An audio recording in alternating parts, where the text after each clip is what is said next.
Hello guys, welcome back to my YouTube channel. ഇന്ന് ഞാനിവിടെ കാണിക്കാൻ പോകുന്ന ഒരു നോമ്പ് തുറയുടെ ഒരുക്കങ്ങളാണ് കേട്ടോ. ആദ്യമായി വെക്കുന്നത് നമ്മുടെ മുഖ്യനായ മഞ്ഞക്കഞ്ഞി അഥവാ നോമ്പ് കഞ്ഞിയാണ്. നോമ്പ് കഞ്ഞി ഇല്ലാത്ത നോമ്പ് തുറ എന്ന് പറഞ്ഞാൽ മുട്ടയില്ലാത്ത ബിരിയാണി പോലെയാണ്. എന്തൊക്കെ ഉണ്ടെങ്കിലും എത്രയൊക്കെ കഴിച്ചാലും മൊത്തം ഒരു ഇൻകംപ്ലീറ്റ്നെസ് ആണ്. എവിടെയോ എന്തോ ഇല്ലാത്ത പോലെ. എനിക്ക് മാത്രമല്ല, എൻ്റെ ഹസ്ബൻഡിനായിക്കോട്ടെ, അദ്ദേഹത്തിനും അത് തന്നെ. നോമ്പ് കഞ്ഞി ഇല്ലാതെ നോമ്പ് തുറക്കുക എന്ന് പറയുന്നത് ടാസ്ക് ആയിട്ടുള്ള കാര്യമാണ്. നോമ്പൊക്കെ തുറന്ന ശേഷം ഒരു ഗ്ലാസ് കഞ്ഞിയും കുടിച്ച് നമസ്കരിക്കാനിരുന്നാൽ പിന്നെ നമുക്ക് കുറേ നേരത്തേക്ക് വിശക്കില്ല കേട്ടോ. അതുപോലെ തന്നെ ഒരുവിധം ഒട്ടുമിക്ക എല്ലാ കാസ്റ്റുകാർക്കും നോമ്പ് കഞ്ഞി എന്ന് പറഞ്ഞാൽ ശബരിമലയിൽ നിന്ന് വരുന്ന അരവണ പായസം പോലെയാണ്. ഒരേ ഫാൻ ബേസാണ് എല്ലാത്തിനും. അപ്പം നോമ്പ് കഞ്ഞിയിലൂടെ നമ്മൾ കഴിക്കാൻ വേണ്ടി സെറ്റ് ചെയ്യുന്നതാണ് പയറ് തോരൻ, ചെറുപയർ തോരനില്ലാതെ നോമ്പ് കഞ്ഞി കുടിക്കുന്നത് വളരെ പ്രയാസമേറിയ ഘടകമാണ് അക്കുവിന്. അപ്പോൾ ചെറുപയർ തോരനാണ് നമ്മൾ അടുത്ത് സെറ്റ് ചെയ്യുന്നത്. കുറച്ച് ചെറുപയർ ഞാൻ വേവിച്ചിട്ട് നാളത്തേക്കായി കരുതി വെച്ചിട്ടുണ്ട് കേട്ടോ. അതിനുശേഷം നമുക്ക് കടുക് വറുത്ത് തോരൻ സെറ്റ് ചെയ്യാം.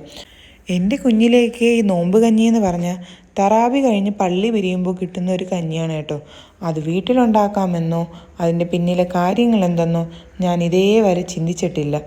പക്ഷേ ഇപ്പോളെന്ന് പറഞ്ഞാൽ ഒരു 2 വർഷമാവും നോമ്പ് കഞ്ഞി ഉണ്ടാക്കാനും അതിൻ്റെ കൂടെയുള്ള സൈഡ് ഉണ്ടാക്കാനും നോമ്പ് തുറക്കാനുള്ള വിഭവങ്ങൾ ഉണ്ടാക്കാനും എല്ലാം ഞാൻ പഠിച്ചിരിക്കുന്നല്ല, സാഹചര്യത്തിൻ്റെ സമ്മർദ്ദം മൂലം പഠിച്ചു എന്ന് പറയുന്നതായിരിക്കും കുറച്ചുകൂടെ നല്ലത്.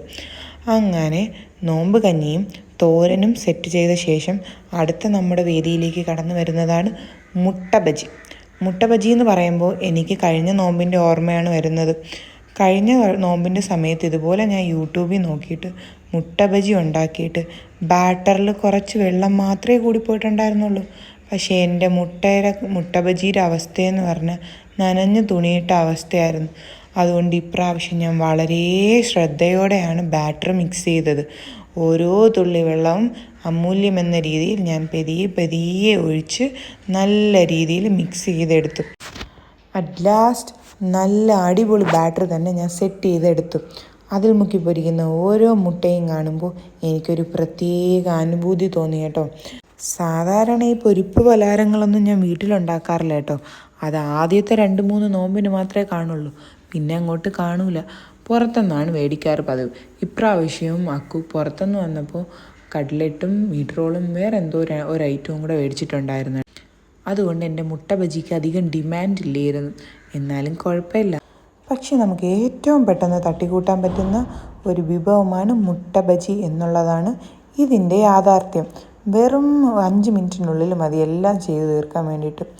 പുറത്താണെങ്കിൽ നല്ല തകൃതിയായ മഴ പെയ്യുന്നുണ്ട്.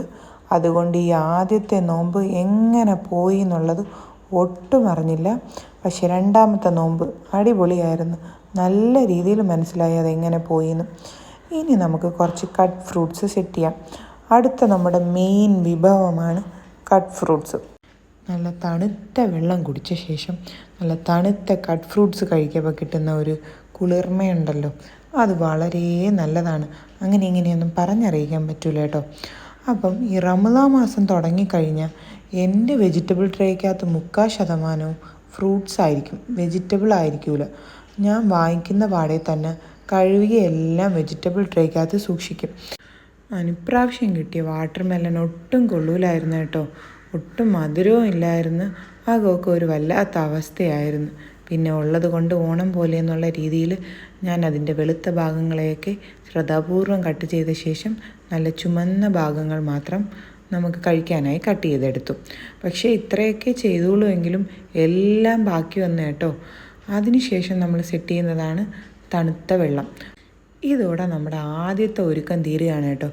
ബാങ്ക് കേട്ട് നമ്മൾ നോമ്പും മുറിച്ചു. അതിനുശേഷം കുറച്ച് കഞ്ഞിയും കുറച്ച് ചെറുപയറും കൂട്ടി ചെറുതായിട്ടൊന്ന് വയറിനെ കൂളാക്കിയിട്ട് നമ്മൾ നമസ്കരിക്കാൻ പോയി. ഇനി ബാക്കി പ്രക്രിയ എല്ലാം നമസ്കാരം കഴിഞ്ഞ ശേഷമാണ് കേട്ടോ. അങ്ങനെ നമസ്കാരത്തിന് ശേഷം ഇന്ന് രാത്രിയിൽ ഉണ്ടാക്കുന്നത് ഇഡ്ഡലിയും സാമ്പാറുമാണ്. ഇഡ്ഡലിയോടും സാമ്പാറിനോടും എനിക്ക് വല്ലാത്തൊരു പ്രണയമാണ് കേട്ടോ. എൻ്റെ സാമ്പാറിൻ്റെ മെയിൻ രുചി എന്ന് പറഞ്ഞാൽ ഈ കടുക് വറുക്കലിലാണ് ഇരിക്കുന്നത്. സാധാരണ ഒരുവിധം എല്ലാവരും മസാല വെജിറ്റബിൾസിൻ്റെ കൂടെ ഇട്ടാണ് വേവിക്കുന്നത്. പക്ഷെ ഞാൻ മസാല മിക്സ് ചെയ്യുന്നത് ഈ കടുകെണ്ണയിലാണ്. കടുകെണ്ണയിൽ മസാല നല്ല രീതിയിൽ റോസ്റ്റ് ചെയ്ത ശേഷം നമ്മൾ വേവിച്ച് വെച്ചേക്കുന്ന വെജിറ്റബിൾസ് ഇട്ടാൽ അടിപൊളി ടേസ്റ്റായിരിക്കും. നല്ല കുറുകിയ സാമ്പാറും കിട്ടും. ഇത് ഞാൻ പഠിച്ചെടുത്തത് എൻ്റെ കസിനിൽ നിന്നാണ് കേട്ടോ. അവൾ വെക്കുന്ന സാമ്പാറിനോടും ഇഡ്ഡലിയോടും എനിക്ക് ഭയങ്കര പ്രണയമായിരുന്നു. അങ്ങനെ അതിൽ നിന്ന് പഠിച്ചെടുത്തതാണ് ഞാൻ ഈ സാമ്പാർ റെസിപ്പി. ഞാൻ അധികം വെജിറ്റബിൾസ് ഒന്നും ഇടാറില്ല കേട്ടോ. സാധാരണ ഞാൻ വെണ്ടക്കായ ഇടുന്നതാണ്. പക്ഷേ ഇപ്രാവശ്യം എൻ്റെ കയ്യിൽ വെണ്ടക്കായ ഇല്ലായിരുന്നു. അഥവാ വെണ്ടക്കായ ഉണ്ടെങ്കിൽ വെണ്ടക്കായ ആയാലും വഴുതനങ്ങ ആയാലും നിങ്ങൾ ഈ കുക്കറിൽ വേവിക്കാതെ കടുക് വറുക്കുന്ന സമയത്ത് അതിനെ റോസ്റ്റ് ചെയ്യാൻ നോക്കുക. അപ്പം നല്ല റോസ്റ്റായ വെണ്ടക്കായ തിന്നാൻ വേറൊരു ഇഷ്ടമാണ്. ഇവിടെ മിലുവിനും അക്കുവിനും വെണ്ടയ്ക്കയാണ് മെയിനായിട്ട് പോകുന്നത്. പക്ഷേ ഇപ്രാവശ്യം വെണ്ടയ്ക്ക ഇല്ലായിരുന്നു. അങ്ങനെ സാമ്പാർ സെറ്റായി. എല്ലാം സെറ്റായിരിക്കുന്ന സാമ്പാറിലേക്ക് അവസാനം നമുക്ക് ചെയ്ത് കൊടുക്കാൻ പറ്റുന്ന സാധനമാണ് ഈ കൊറിയാണ്ടർ ലീവ്സ് സാമ്പാറിനൊരു പ്രത്യേക രുചി തന്നെ നൽകും. ഇനി നമ്മൾ അടുത്ത് ചെയ്യാൻ പോകുന്നതാണ് ഇഡ്ഡലി. എന്തോ ഭാഗ്യത്തിന് ഇപ്രാവശ്യം അരച്ച ഇഡ്ഡലിയുടെ മാവ് നല്ല സോഫ്റ്റായി കിട്ടി കേട്ടോ. എത്രയോ നാളത്തെ വർക്കൗട്ടിന് ശേഷം ഈ റീസെൻ്റായിട്ടാണ് എൻ്റെ ഇഡ്ഡലി മാവ് കറക്റ്റായി വന്നത്. എനിക്ക് ഏറ്റവും പാടുള്ളതും ഒട്ടും ഇഷ്ടമല്ലാത്തതുമായ പണിയാണ് ഈ പാത്രം കഴുകലെന്ന് പറയുന്നത്. അപ്പോൾ ഉള്ള പാത്രങ്ങൾ ഞാൻ അപ്പം തന്നെ മാക്സിമം കഴുകാൻ നോക്കും. ആദ്യം ഫുഡ് വേവിച്ചതും കഞ്ഞി വേവിച്ചതും ഒക്കെ കഴുകിയിട്ടുണ്ടായിരുന്നു. പക്ഷേ ഇത് നോമ്പ് തുറന്നപ്പോൾ വന്ന പാത്രമാണ്. എവിടെ നിന്ന് ഇത്രയും പാത്രം വരുന്നു എന്ന് ചോദിച്ചാൽ എനിക്കറിയത്തില്ല. എന്നായാലും ഒരു ഡിഷ് വാഷിംഗ് യൂണിറ്റ് വാങ്ങണമെന്ന് എൻ്റെ അതിയായ ആഗ്രഹമാണ്. ഒരിക്കൽ ഞാനത് സാധിക്കും. എൻ്റെ കിച്ചൺ വളരെ സ്പേസ് കുറഞ്ഞ കിച്ചണാണ് കേട്ടോ. പിന്നെ പഴയ ഫ്ലാറ്റിനെ കമ്പയർ ചെയ്യുകയാണെങ്കിൽ ഈ കിച്ചൺ കുറച്ചുകൂടെ വലുതാണ്. അന്ന് ഇത്ര പോലും ഉണ്ടായിരുന്നില്ല. പിന്നെ ഇതൊക്കെ തന്നെ ധാരാളം. ഇത്രയും തന്നെ മെയിൻറ്റെയിൻ ചെയ്യാൻ പെടുന്ന പാട്. പണ്ട് വീട്ടിൽ ഉമ്മമാരൊക്കെ എത്ര കിച്ചൺ ഉണ്ടെങ്കിലും അവർ വീണ്ടും അതിനെ എക്സ്റ്റെൻഡ് ചെയ്ത് 1 ഇറക്കി 2 ഇറക്കി 3 ഇറക്കി ഇതെല്ലാം കൂടെ ഇവർ എങ്ങനെ മാനേജ് ചെയ്തെന്നാണ് ഞാനിപ്പോൾ ആലോചിക്കുന്നത്. എന്തായാലും ചെറിയ കിച്ചണുള്ളതാണ് നല്ലതെന്നാണ് എൻ്റെ അഭിപ്രായം.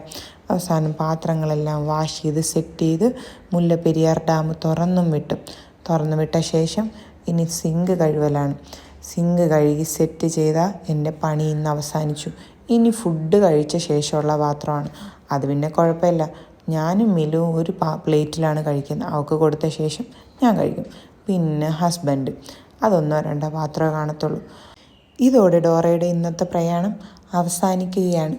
നാളെ വീണ്ടും കഥ ഇതുപോലെ തുടരും. അപ്പോൾ എൻ്റെ ചാനൽ ഇഷ്ടപ്പെട്ടെങ്കിൽ സബ്സ്ക്രൈബ് ചെയ്യാൻ മറക്കല്ല്. അതുപോലെ ലൈക്ക് ചെയ്യാൻ.